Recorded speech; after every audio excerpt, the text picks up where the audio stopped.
Have you ever spotted McDonald's hot, crispy fries right as they're being scooped into the carton? And time just stands still. Ba-da-ba-ba-ba.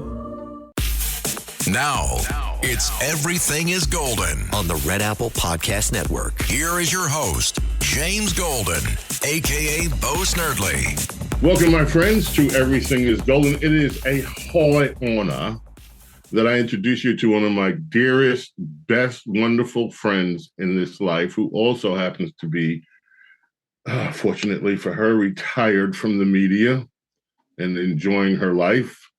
But her media experience was different than mine. She grew up with the Canadian media. That's where she spent most of her career, and thus is kind of an expert. She's Canadian. As so many, I have to say this, as so many these days of the people that retain a sense of what journalism used to be.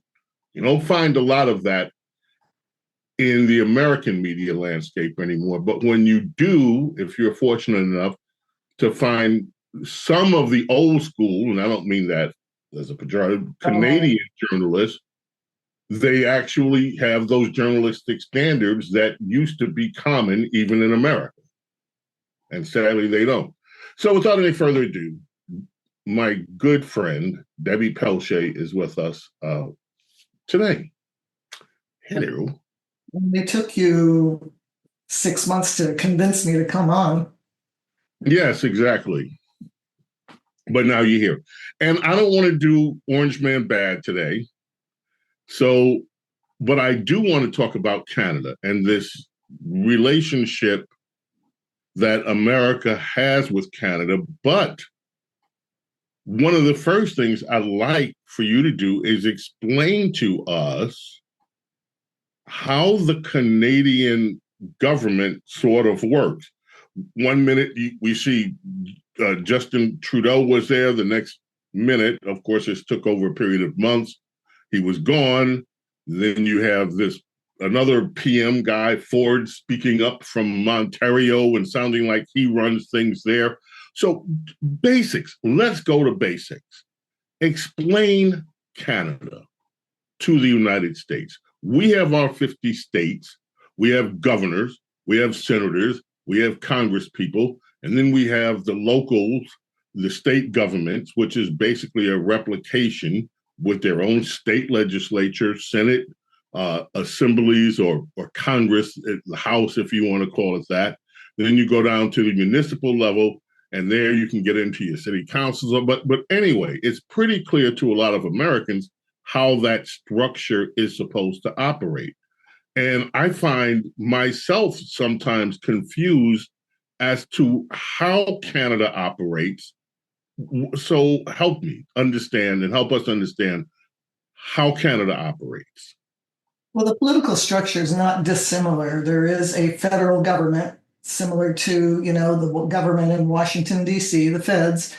And instead of governors and state legislatures, there are provincial legislatures. But there are 10 provinces in Canada, and now there are 3 territories. The territories are not full-fledged provinces, but they enjoy all the basically statehood type of sovereignty the way the rest of the provinces do. So when there's a federal election, people vote for the parties. They don't vote for the leader. They don't vote for the prime minister the way we vote for the president here. So once like when Justin Trudeau resigned, the Liberals had to get a leader to take them into the next election. That election is held it has to be held within 5 years, every 5 years. But the prime minister has the option to call it anytime in between. So there is never a set date when it's election day in Canada. The date is usually October. That's the 5-year time. And that's mostly because in parts of Canada, after October, it's too cold, too much snow to get out and vote. So that goes for the entire 10 provinces and 3 territories. They vote for a party, And since the party has a leader, that leader becomes prime minister. The provinces are, again, pretty similar. You vote for your provincial legislature. They represent the different sections of the province, and they promulgate whatever laws they need to that are specific to their province. The provinces have jurisdiction over certain things that are provincially important, whereas the federal government has jurisdiction over national issues such as criminal law or borders or international trade. Anything that's of national importance is under the purview of the federal government. So the similarities are there. It's not a whole lot different. There is a Senate in Canada. The House of Commons is the body that creates the legislation. The Senate is basically the body that approves it or challenges it or comes up with mistakes that need to be rectified. But the Senate is appointed, it's not elected. And for the most part in Canada, the Senate basically rubber stamps whatever comes out of the House of Commons.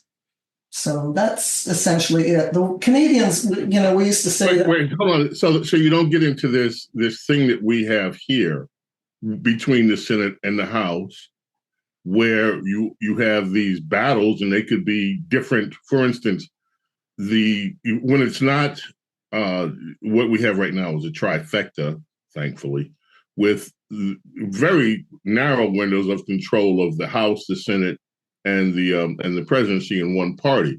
But when you do have a mixed bag here, very often you'll find gridlock as the result, because either the House will be in the hands of one party, the Senate in another party, and they are actually, you need both of them to move legislation forward to the president's desk. So that situation doesn't happen so much in Canada. No, and basically the joke has always been, once you elect a government in Canada, you've elected a dictatorship for the next 5 years, because there's really not much you can do to change things at that point. If the House of Commons votes on a bill and it passes, the Senate could theoretically stall it or kill it, but it's probably only happened less than a handful of times in Canadian history. And other than that, there's not a whole lot. There's no impeachment per se. The way it works there is that there are, for the most part, three main parties. The Tories, the Conservatives, which are the more right of center, the Liberals, and the NDP, which stands for the New Democratic Party, which tends to be the more left of center. But really in Canada, if you compared to the US, everybody's a little left of center, just it's varying degrees. Then you have some new outliers that are regional parties or the Green Party, but they don't really have a huge role in government at all. So what happens, the only way really you can get rid of a prime minister is by having a vote of non-confidence. And it's got to be the members from the floor who raise the vote of non-confidence. And that's almost a pro forma after every budget. But when, for example, Trudeau was facing different votes of non-confidence, and he survived them because they were a minority government, as was the government before him under Stephen Harper, which was a conservative government. He was, I think, in power 10 years in a minority government. So there they work with people across the aisle. There is a lot more collaboration and cooperation compared to what's going on in the US now when it comes to crossing the aisle to work together in the House of Commons. Isn't that due to the nature of, like you keep saying, the minority government? Because you have these three basic parties, and depending on how many seats they win, it's like when you look at British politics or where the parliamentary system is, they have to form coalition governments. They have to make deals with other parties in order to stay in power anyway. Yes, that's exactly. So it's a tenuous kind of relationship. You can't cross certain lines because these parties will say, all right, we withdraw our support, the whole government falls. Correct. Yep. It is the parliamentary system. That's how it works in Canada. So you have these 10 provinces, of which I know of British Columbia.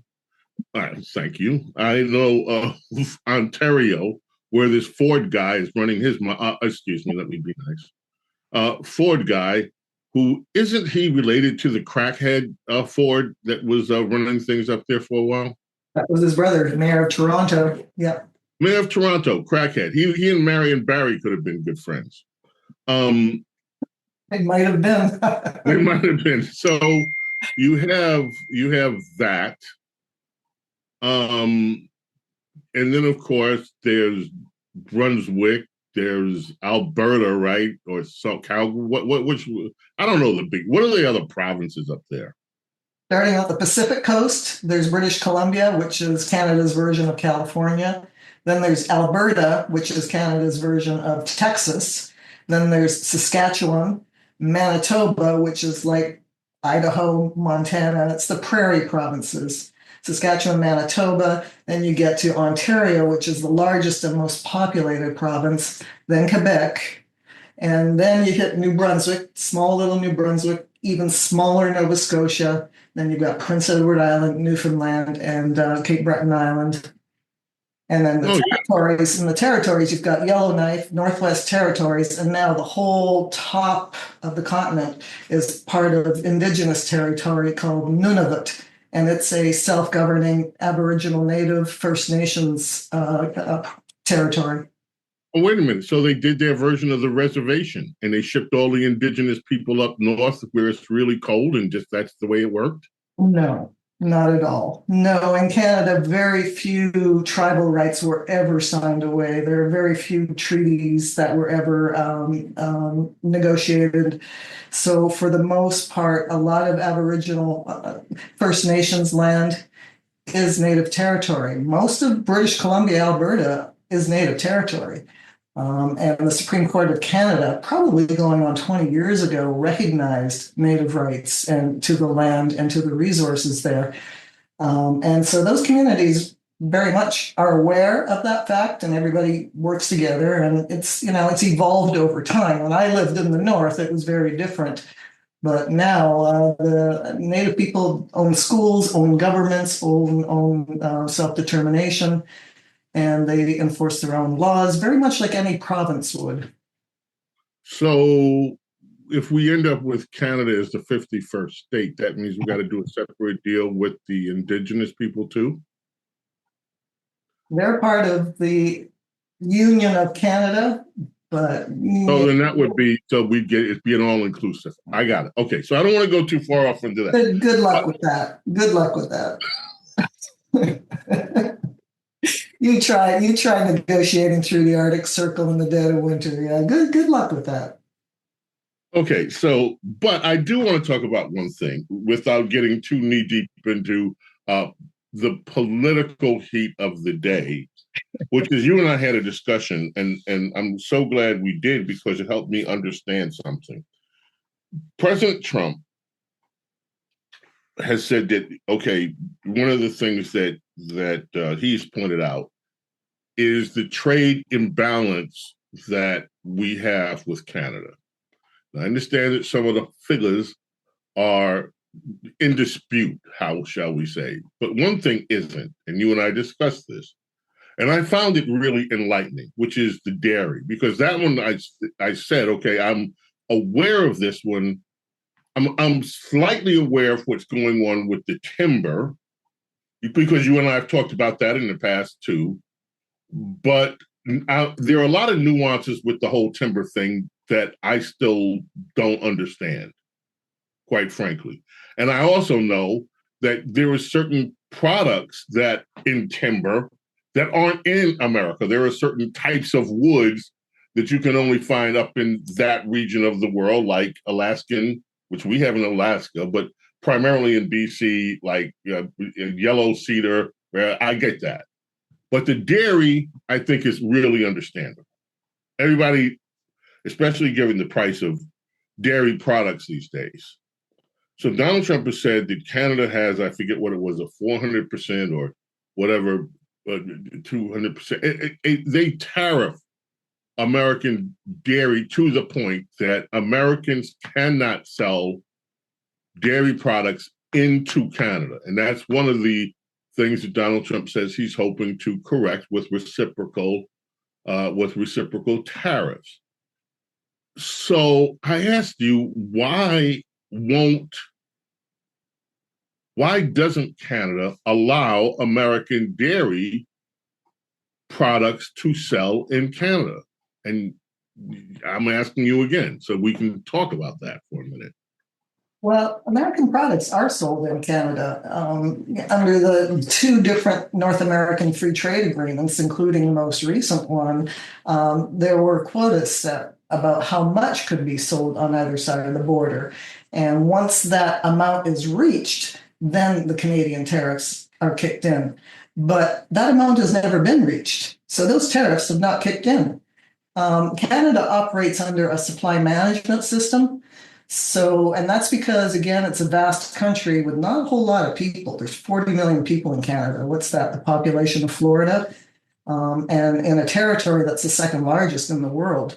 So what you've got are not a lot of farmers and not a lot of market to make sure that these guys can actually make a living and keep producing their dairy. There has to be, everybody has to have a piece of the pie. There's got to be a certain amount that everybody is guaranteed to be able to produce and sell so they can keep producing and selling. That's how it works in Canada, and that's for milk, butter, that kind of thing. So it's not, the whole tariff thing doesn't even really, in practical terms, exist because the supplies of milk going from the US to Canada have never reached that level where they've maxed out the quote unquote allowance that was provided for in the trade agreement. So those tariffs aren't being applied at the moment. And the other issue with that is, again, you've got a much bigger pool of producers in the US and a much smaller pool of producers in Canada. So if that was opened, wide open, there would be no Canadian dairy industry at that point. And to Canada, agriculture is very important. The two big producing countries in Canada, Saskatchewan, Manitoba, and parts of Alberta, that's pretty much all dependent on agriculture. So you would wipe out that whole center part of the country economically. And so that's where you see maybe this, and you're saying the tariffs aren't never reached, but even so, what we're saying is that this is not protectionism from the standpoint that people usually think about protectionism. It's survival. This is about the preservation of, well, maybe it is the way that people survival. It's like in the U.S., farmers in the U.S. are supported through tax breaks and tax incentives. In Canada, they're supported through a supply management system. Now, they weren't real happy about it when it all first started because it meant some producers couldn't take over the market. That's a very fundamental difference between the way Canadians operate and think versus in the U.S. It is more collaborative. It is, quote unquote, more socialist. Everybody gets a piece, not one person coming in and consuming all the rest in order to dominate. This episode is brought to you by San Pellegrino. A meal isn't just about what's on your plate. It's about what you bring to the table. San Pellegrino believes the table is where the best of life happens. That's what makes gathering around it so rich and rewarding. And with their unique sparkling natural mineral water, San Pellegrino brings its best so you can bring yours. Hey, Fidelity. What's it cost to invest with the Fidelity app? Start with as little as $1 with no account fees or trade commissions on U.S. stocks and ETFs. That's music to my ears. I can only talk. Investing involves risk, including risk of loss. Zero account fees apply to retail brokerage accounts only. Sell order assessment fee not included. A limited number of ETFs are subject to a transaction-based service fee of $100. See full list at fidelity.com/commissions. Fidelity Brokerage Services, LLC, member NYSE, SIPC. This episode is brought to you by PetSmart. Stop by for Yappy Hour with your pet at PetSmart. Save $5 on walk-in grooming services like nail trims, ear cleaning, brushing, and more. No appointment needed every weekday from 2 to 6 p.m. And while you're there, Yappy Hour includes exclusive in-store deals, like 25% off pet toys. Visit services.petsmart.com/grooming to learn more. Ryan Reynolds here from Mint Mobile. With the price of just about everything going up, we thought we'd bring our prices down. So to help us, we brought in a reverse auctioneer, which is apparently a thing. Mint Mobile Unlimited Premium Wireless. How to get 30, 30, bit to get 30, bit to get 20, 20, 20, bit to get 20, 20, bit to get 15, 15, 15, 15, just $15 a month? Sold! Give it a try at mintmobile.com/switch. Upfront payment of $45 for 3-month plan, equivalent to $15 per month required. New customer offer for first 3 months only. Speed slow after 35 gigabytes if network's busy. Taxes and fees extra. See mintmobile.com. What do you think the chances are of a new kind of relationship between the United States and Canada? Well, I think it's already started. I think the new relationship is already starting to come into play. The history between Canada and the U.S. has always been of allies and collaboration and friendship. But even back in the days of Pierre Elliott Trudeau, the first Trudeau who was prime minister, he used to talk about how Canada has to learn to live and sleep with the giant on the other side of the border. He likened it to being the mouse sleeping with the elephant. They roll over, we get crushed. So Canada's been acutely aware of that for as long as I've been around. But this change in relationship, these comments about turning Canada into the 51st state, that's really shocked people. They never thought they would see that.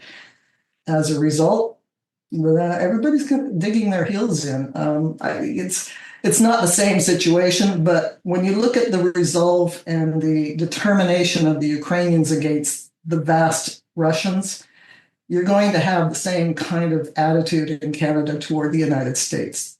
The heels will dig in, people will do without, people will do whatever necessary in order to keep Canada sovereign and operating as an independent country.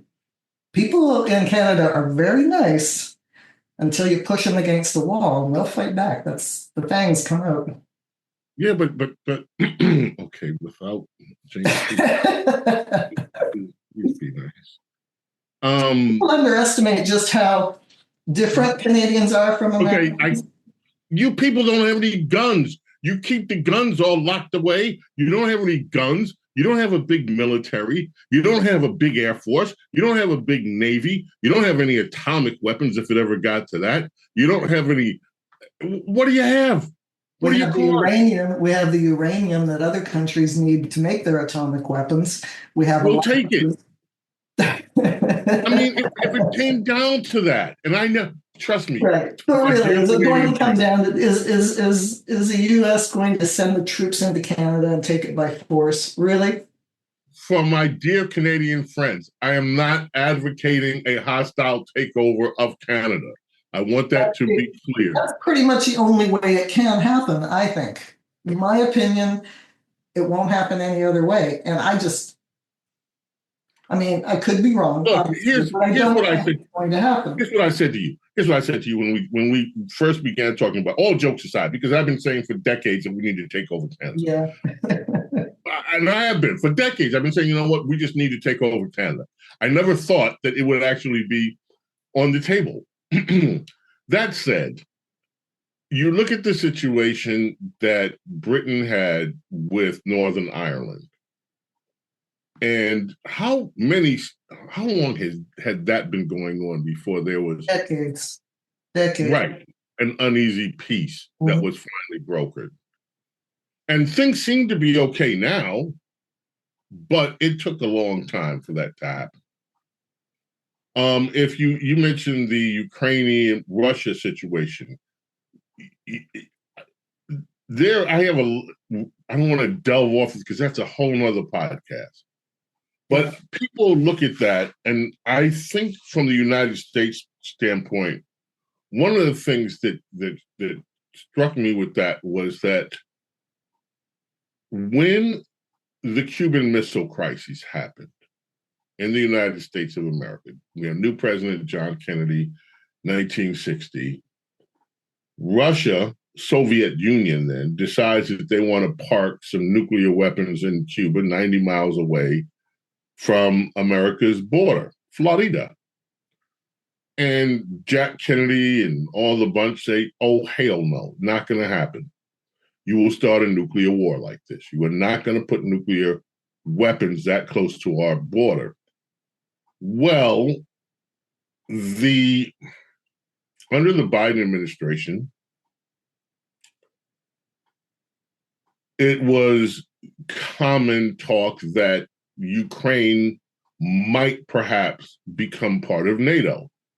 The whole reason for NATO's existence was to fight off the threat of the then Soviet Union and the Cold War.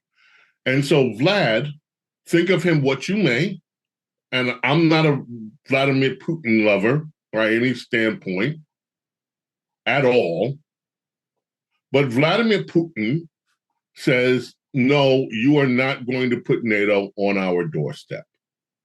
Not that we share a border. In fact, the history of Russia and Ukraine, you know this, is like one of these biblical things that keeps going back through century upon century. At some point, they're part of Russia. At some point, they're not part of Russia. At some point, they're part of Russia again. At some point, they're not part of Russia.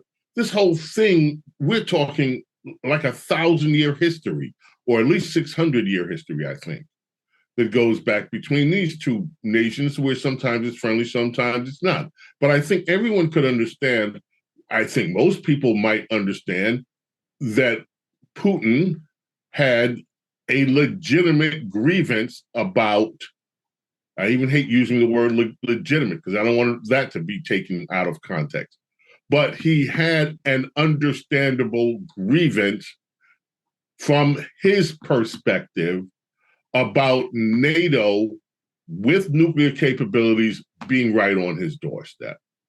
Well, by that logic, then, don't you then think Poland has a very legitimate reason to be worried about these developments, because it's also a member of NATO.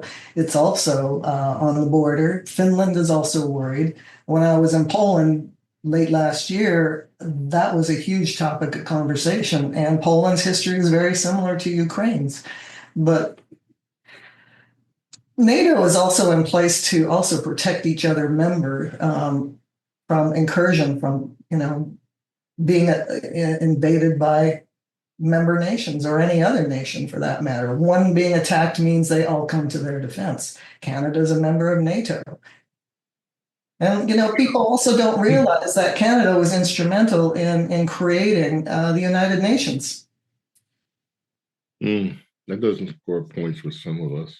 Well, the whole peacekeeping concept, that was a Canadian concept. That's where that started. Canada, there was a big debate many years ago about whether or not Canada should be officially neutral as Switzerland. So Canadians are not aggressive or warmongering in that sense. They tend to be more a live and let live kind of country. And that's one of the things people find attractive about it. And that's why so many immigrants come to Canada. And Canada is a net immigration country.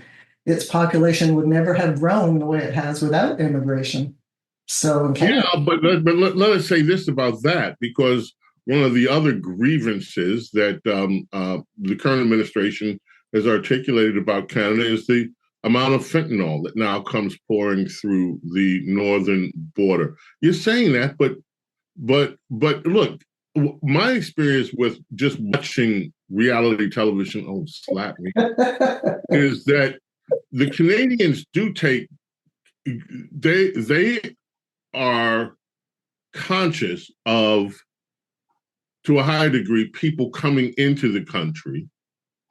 And they take steps to make sure that if you enter the country, you're not just going to come in and take Canadian jobs, for instance. They're very, very focused on entry into the country. Now, I don't know whether the borders are as porous as our southern border was, where you had literally thousands, tens of thousands of people pouring in to Canada unvetted. But at least entry into Canada seems to be something that the Canadian government takes very seriously. You'll remember a few years back, was it the Syrian refugees? They were crossing from the United States, walking across the border into Quebec, and the Mounties were there to meet them, feed them, put them in a warm facility, and then take them for processing through immigration. Canada still has an asylum system. in place. People still can claim refugee status in Canada. So it's becoming more of a popular destination, the less the United States is open to that. So, good. So from the Trendiagua, people can come up to Canada. People can go anywhere in the world, anywhere. Then all these Trendiagua types in Venezuela, the ones that are coming here. All 5 of them, right? No, they're not 5 of them. In fact, that's the 5 that were deported. Yeah. It's more than that were deported. I guess you didn't see the picture of all these guys that El Salvador, thank you, El Salvador, took in. Hundreds. We're going off, and as we are wont to do, we're going off into tangents here now. So yes, I understand that, but it started from the Canada immigration thing. So you guys are a nation of immigrants. You want more. I'm just saying, get a hold of Venezuela, get a hold of Mexico, and tell them to just do, there's that long Pacific Ocean. We have cruises. You can give these guys an all-inclusive cruise from down there in Mexico right straight up to Vancouver. Have at it. No reply. What are they going to do? Walk across the border? Walk through the United States? No. No, those days are over. Our border shut down for the time being. You can't, as you know, board a cruise ship without a passport and all of that too. So you can't. Canadians are forgiven as long as they don't stop in the United States. That's what I'm saying. You do a direct cruise from Mexico, from down there in Cancun somewhere, right up to what is it? Victoria. The expensive Vancouver, the very expensive liberal city up there. Vancouver's not that liberal anymore. What do you mean? The quote-unquote liberal government that has been running the province of British Columbia is really conservatives in disguise. So they were once the Social Credit Party, which was very much a capitalist conservative party, and they reformulated, renamed because they became so unpopular, they turned into the Liberals. The Liberals are probably more right of center than liberals elsewhere in the country. All right, but getting back to, so we got this election that's going to happen now. You got this new prime minister. What's his name? Mark Carney. Markey. So we got Markey as the new prime minister up there. And I was so unclear. I kept waiting for Justin Trudeau to leave, and he just wouldn't leave. And finally, he just gave up last week. It was. He said, "Okay, I'm out." All right. So, what can we expect from Mr. Markey? Wow. The man is measured, thoughtful, quite brilliant, practiced in diplomacy. But he was born and raised in northwest Yukon, Yellowknife, Yukon area. And he comes from small northwestern British Columbia, raised in Edmonton, which is kind of one of the oil capitals of Canada.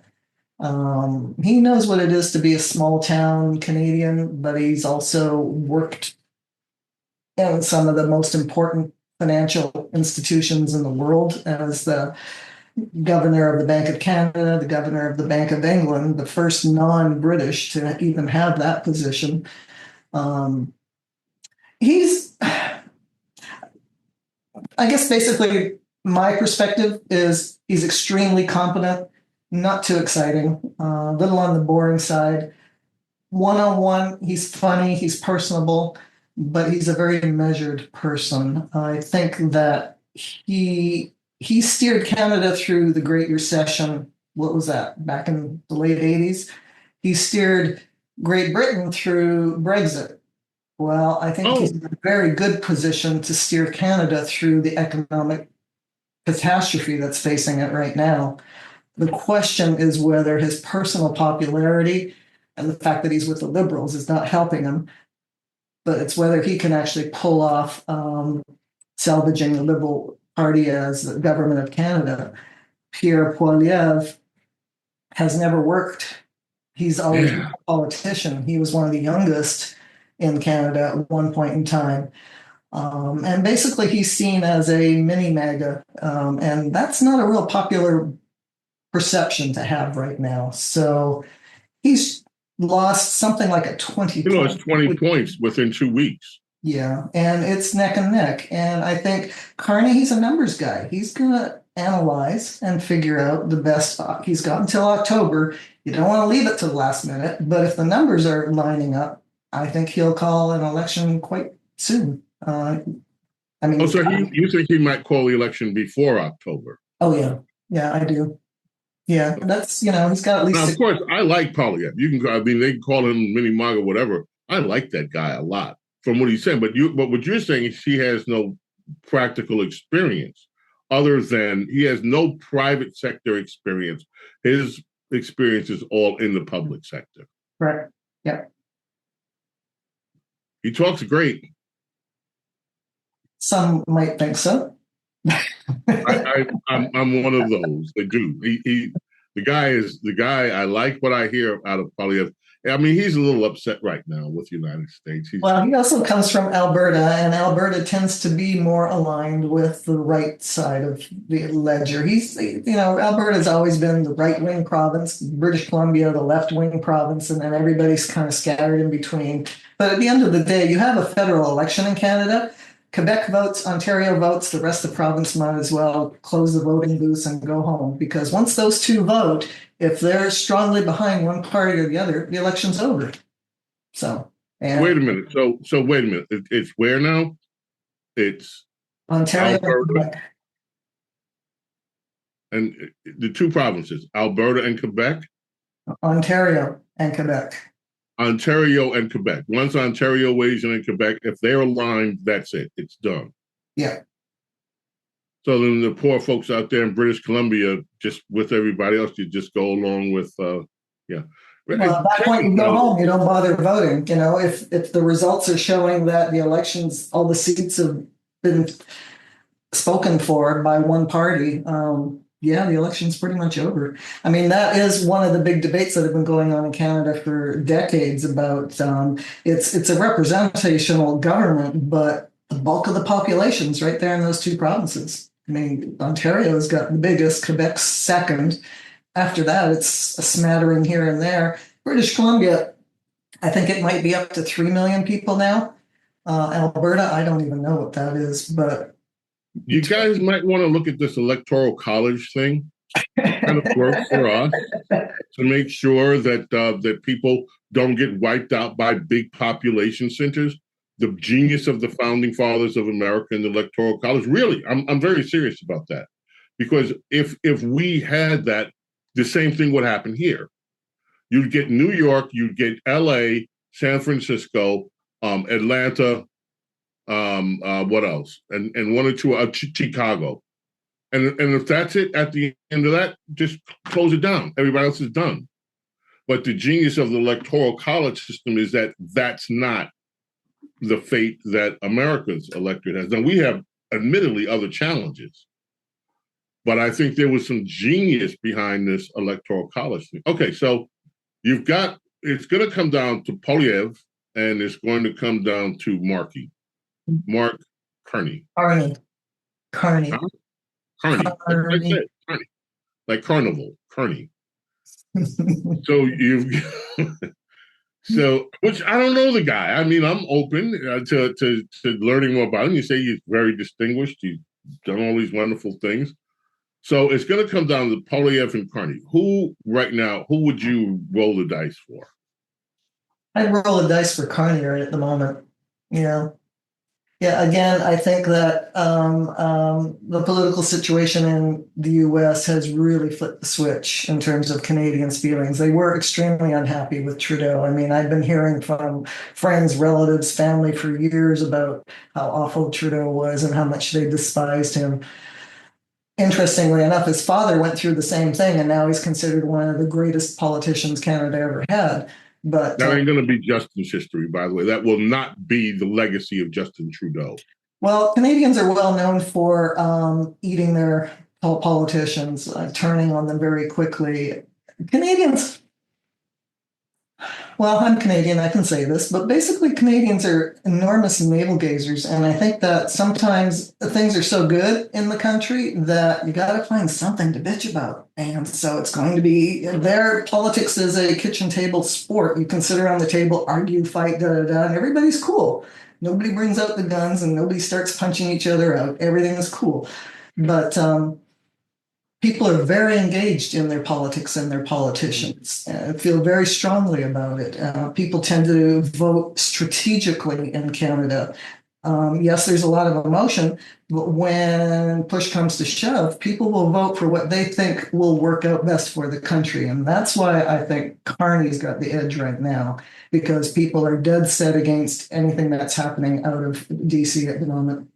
All right, now you said, and I'm not going to minimize this, and I'm not going to take this lightly, what you said, because I think this is the fear, and I'm not going to joke about it either. You termed what is happening now, the fear is palatable that this could bring economic ruination to Canada. Yes, very much so.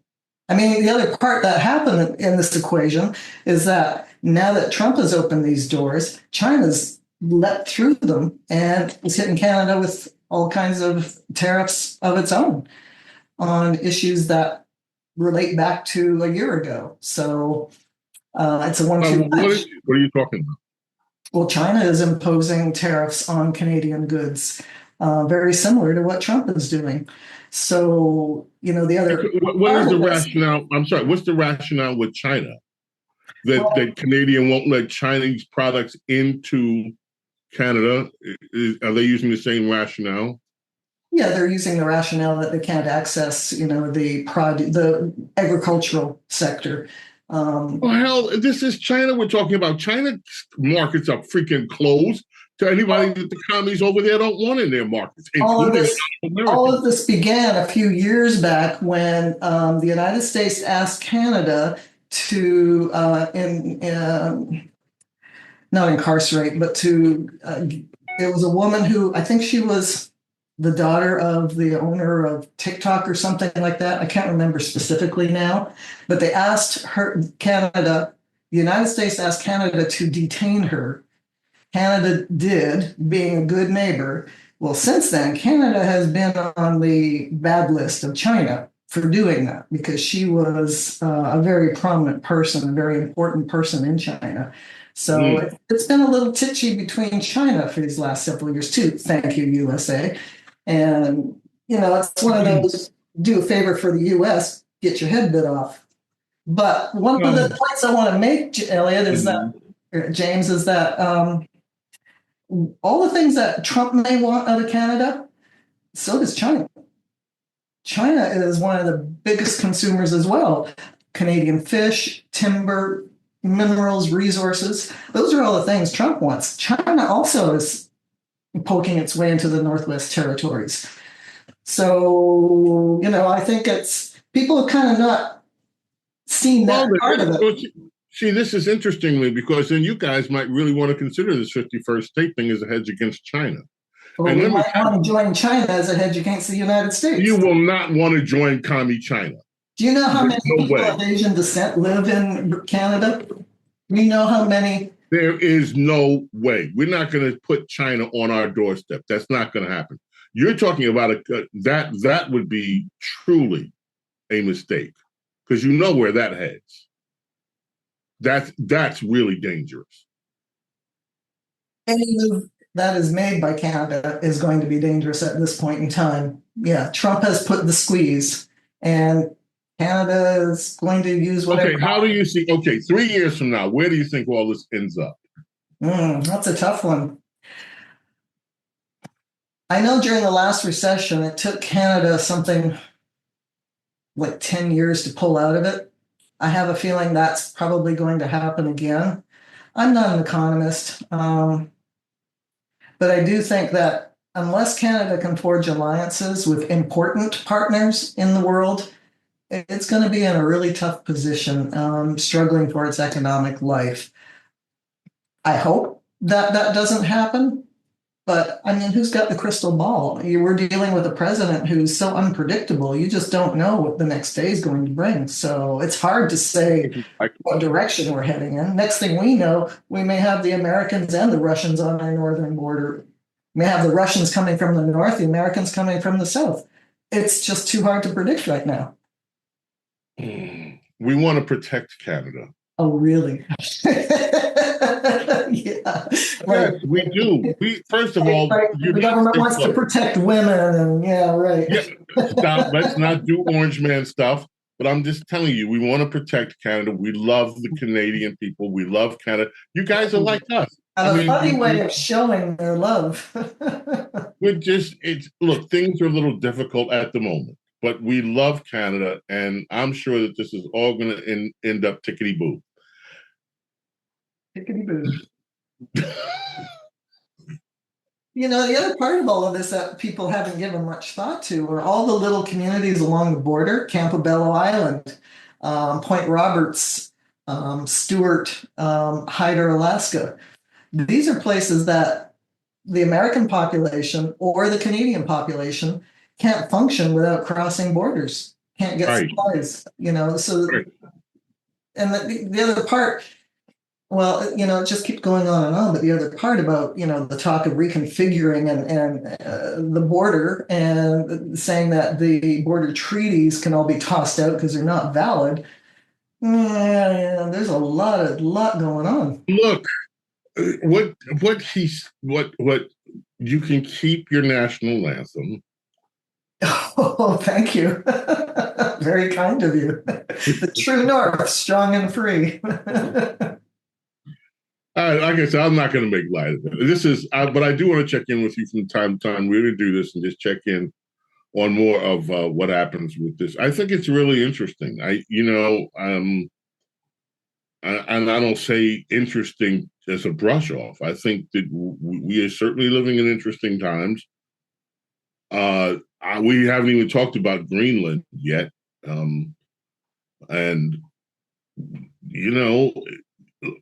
Clearly there is what you just said about China and Canada. I think there's a lot more going on here than I'm seeing from a national security standpoint. Something I just get the feeling there is some bigger objective than what I'm seeing here on the table. There may well be, but the problem lies in the fact that there had been stability, prosperity, there had been an understanding of how things were going to operate. All of that is being tossed out or reinterpreted, and everything is willy-nilly. There's no predictability. Nobody knows what to expect. In the meantime, there are other bad actors who are jumping in and taking advantage of the situation. I'll tell you one thing that I think is beneficial for this. Number one, and this may be what we should do next, rather than just Canada. Let's talk about the EU, because I am so freaking happy that this president is finally dealing with this EU arrogance over the way that markets are held, over the way that trade is held with the EU, over the way that they've been expecting us since the end of World War II to pay all their defense costs while they run off this incredibly expensive welfare state mentality with the United States shouldering all the burden. I think it's legitimately that relationship between the United States and the European Union is going to have to change. And I don't see how, with what is on the table now, I think it will actually benefit the EU, and I think it will actually benefit the United States. But I'll let you respond to that really quickly. I don't want to just shut it off. Well, I do think it is going to change all those relationships. And I do think that even members of the EU are starting to agree with the fact that they do need to be much more self-sufficient, as Canada is as well. So basically, what will happen is countries will be less dependent on each other. The question is whether the alliances, the treaties, the agreements, the international rules that everybody had agreed to, are those going to still be in place? Or is anything like that going to remain in place? Or are we going to balkanize ourselves into a place where everybody's going to try and gobble up everybody? That's, to me, the question. I'll tell you one thing that does scare me about that, though. And that's, we have had 2 world wars because Germany was able to arm themselves. So now when we talk about the German engineering and industrial might, perhaps rearming again, the mentality in Germany is different for now, today. A lot of other countries are arming. A lot of other countries are arming, and they're not stable either. And so that's where I think, and as I said to you before, one of the things that always concerns me is not what I'm seeing today, but unintended consequences and the law of unintended consequences. Now, I don't think that in any way should stop America from taking a more aggressive stance toward being beat up by these tariffs with some of these other countries, where we're defending these countries, where it's us.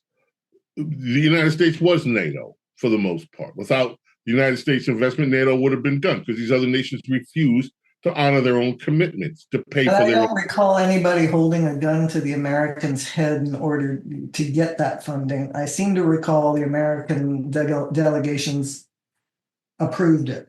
Well, those days are over. A decision, and now they don't want to abide by it. Those days are over. We're tired of being the whipping boy. Right. So, saying that somehow everybody forced America into this, not quite. America stepped up. Okay, so I hear you on that. So this was a role that we wanted too, because we like this thing of being, quote unquote, the world's policeman, big bad United States. Okay, but those days are over. Right. Maybe. Because I'll tell you what, this goes off into more tangents. We've almost been here for an hour. But I tell you what, we have midterm elections coming up. And if the Republican Party cannot hold the House or the Senate in the midterm elections, all bets are off on a lot of the stuff that we're talking about that looks today. Well, executive orders are still executive orders. Yes, but executive orders aren't legislation. And the problem with executive orders is that if you spend the next 2 years in gridlock, and then there's such a climate from the gridlock that puts your party out of power, every single executive order that's written today can be, as we are seeing, turned over tomorrow. Right. But in the meantime, 4 years can do a lot of damage in a lot of places, depending on. Well, it did. And thankfully, 47 is fixing the damage that happened the last 4 years. Whatever the occasion, effortless elegance is right this way. Because Hilton brings you new ways to stay, courtesy of the Nomad London. And it doesn't stop at award-winning dining in a space draped in velvet and illuminated by vintage chandeliers. No, this day goes beyond with unparalleled personalized service and attentive hospitality. Oh, and did we mention the Nomad London can be booked using your Hilton Honors points at Hilton.com?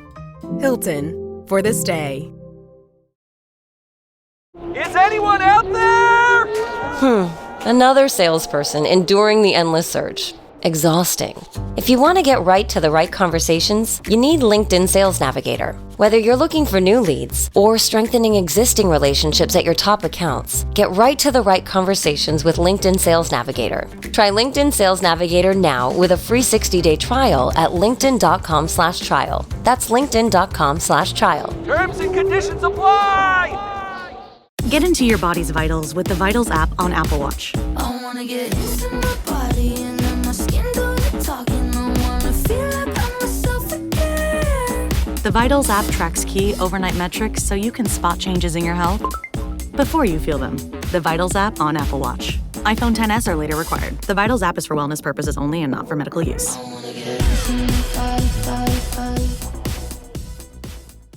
This message is brought to you by Abercrombie Kids, your place to shop everything they need for a summer full of memories. Kids can never have too many shorts and tees, and Abercrombie Kids has endless options.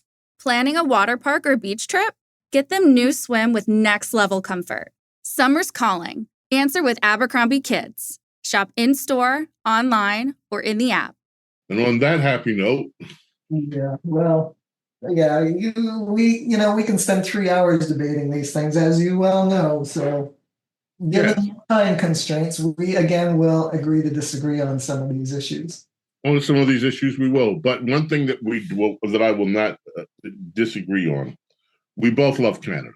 I love the United States, of course. It's my United States is it, but I love my Canadian friends. I love Canada, the Canadian people, and I am hopeful that as we go through this reordering of things, that the Canadian people will not be hurt. I really mean that. I do not want to see my Canadian friends hurt. I don't want to see Canadian economy hurt.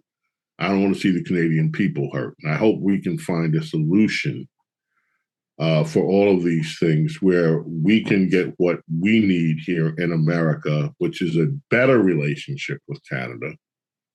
And I just hope that we can do it in a way that does not hurt the Canadian people. I mean, I really hope that that's the case. Well, it's eminently doable. The question is whether the will is there, and I don't think the will is there. Well, we'll see. I hope you're wrong about that. Anyway, so now that you put your toe in the water, you dragged me into the deep end. Yes. So now that you put your toe in the water, we will be speaking with you more in these podcasts. Yes? Yes. Thank you. So, ladies and gentlemen, that is Debi Pelletier. You wait till we start talking about the media landscape. Things are going to get really interesting then. All right, Debi, thank you so much. We'll catch you on the flip side.